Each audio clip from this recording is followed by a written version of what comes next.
It was one of those evenings when the snow seemed endless, falling in heavy, silent sheets that painted the city white.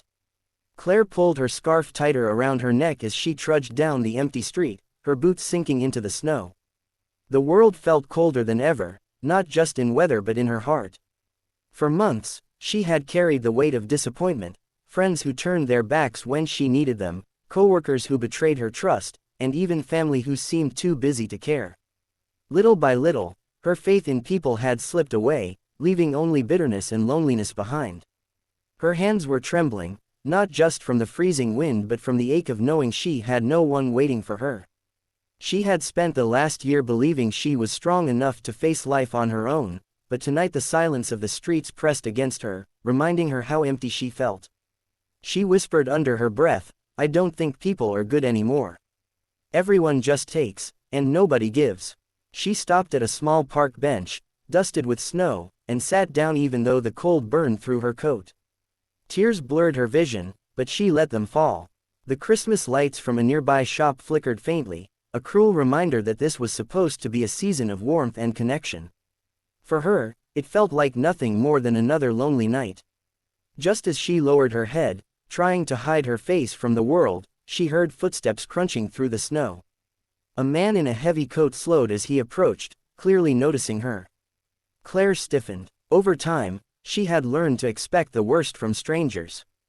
But instead of passing by, the man stopped a few feet away and spoke gently, his voice carrying kindness instead of judgment.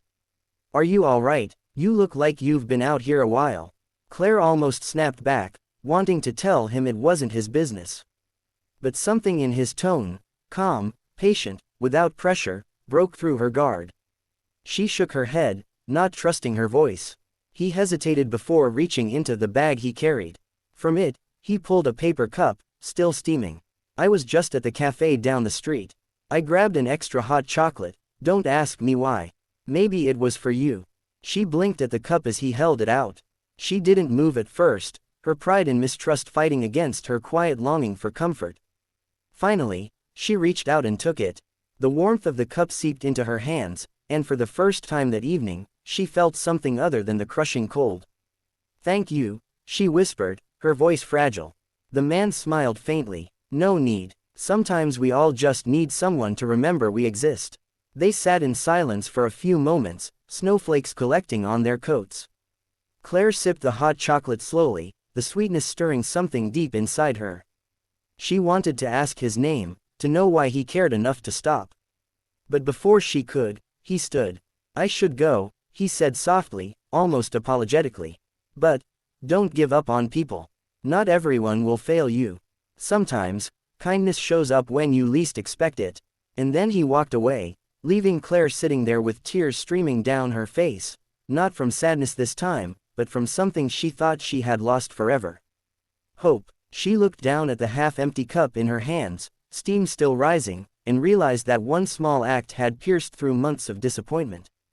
That night, on a snowy evening when she believed humanity had turned its back on her, a stranger reminded her that kindness was real.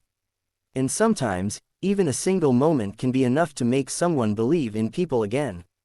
When Claire stood and began her walk home, the snow didn't feel so heavy anymore. For the first time in a long while, she lifted her eyes to the falling flakes and let them land on her cheeks like tiny blessings. Somewhere inside her, a quiet warmth told her that the world was still good. And she carried that truth with her, step by step, into the night. Would you like me to also make this story slightly more detailed with dialogue and inner thoughts so it perfectly fits a 4-minute YouTube narration pacing?